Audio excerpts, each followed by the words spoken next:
क्या किया तूने? अपनी मालकिन के ऊपर हाथ कैसे उठाया? अपनी औकात भूल गया क्या तू? चुप कर, वरना तुझे भी काटा लगाऊंगा। आवाज ज्यादा तेज की ना तो मुझसे बुरा कोई नहीं होगा। और हाँ, ज्यादा सेठ बनने की कोशिश मत करना। तुझे नहीं पता इस औरत ने मेरे साथ क्या किया है? बेवकूफ आदमी, ये भूल गया है क्या तू कि मैं तेरा मालिक हूँ और ये तेरी मालकिन जिसके ऊपर तूने हाथ उठाने की जरूरत करी है? और तू मुझसे बदतमीजी से बात कर रहा है? अरे हम दोनों इस घर के मालिक और मालकिन है और तू इस घर का नौकर। तो अपनी औकात मत भूल। अगर मैं चाहूँ ना तो अभी के अभी तुझे जेल करवा सकता हूँ मैं, समझा तू? मुझे तो लग रहा है तू अपनी बीवी से लड़के आया है। अपने घर की फ्रस्ट्रेशन ना यहाँ पे निकालने की जरूरत नहीं है। मुझे सब कुछ सच सच बता, आखिर वजह क्या है जब तू हमसे इतनी बदतमीजी कर रहा है और आके मेरे सामने अपनी मालकिन के ऊपर हाथ उठा रहा है? हाँ तुषार, इसका बहुत ज्यादा हो गया। बता क्यों किया तूने ऐसा? अपनी औकात भूल गया है क्या? अच्छा, तो तुझे वजह जाननी है कि मैं सब क्यों कर रहा हूँ और तेरी बीवी पे हाथ क्यों उठाया?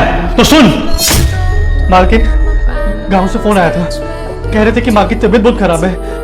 बस एक दिन की छुट्टी और 15,000 दे दीजिए, मैं एक बार गांव जाके देखूं कि क्या चल रहा है। उसके बाद मैं आगे की खबर आपको देता रहूंगा। अच्छा, तो तुझे कल की छुट्टी चाहिए?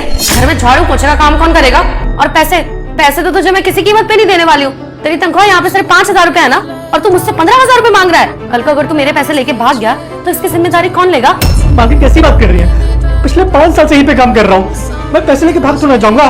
बस एक बार माँ को दिखाऊं, मैं माँ के ठीक होते ही वापस आ जाऊंगा। बस 15,000 की बात है मालकिन, हम आपको लौटा देंगे। आप हर महीने हमारी तनख्वाह में से काटते रहिएगा। अच्छा, कल को अगर तू मेरे पैसे लेके भाग गया तो मैं रिस्क नहीं लेने वाली हूँ। और हाँ, तुझे किस लिए रखा है इस घर में? घर के काम करने के लिए। और तू यहाँ खड़ी होकर मुझसे छुट्टी मांग रहा है, और अब तू छुट्टी ले लेगा तो घर के काम कौन करेगा? मैं नहीं करूंगी घर के काम। और रही बात तेरी माँ की, तबीयत खराब है ना उनकी, दवाई दिलवा दे, हो जाएगी कुछ दिनों में ठीक।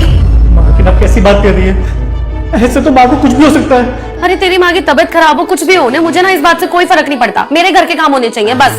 देखिए मालकिन, हमारी माँ के बारे में एक भी शब्द मत बोलिए। माँ के बारे में मैं एक भी शब्द नहीं सुनूंगा।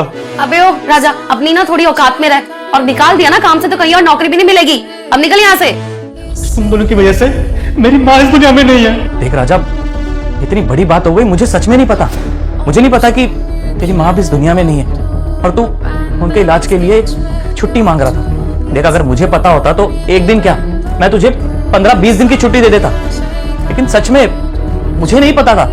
मैंने हमेशा से तुझे इस घर का मेंबर ही माना है, हमेशा से अपने छोटे भाई की तरह रखा है तुझे। बेटा, मैं धन लक्ष्मी हूँ। अगर तू चाहता है तेरे घर में धन और पैसों की कभी कमी ना हो और तेरा बटुआ हमेशा पैसों से भरा रहे, तो तुझे मेरा यह काम करना पड़ेगा। मेरी इस वीडियो को लाइक कर, चैनल को सब्सक्राइब कर और इस वीडियो को 5 लोगों को शेयर करके और साथ ही कमेंट में जय माता लक्ष्मी लिखकर जरूर। और तू ये सोच रहा है कि इतनी बड़ी बात हो जाएगी और मैं तेरा साथ नहीं दूंगा?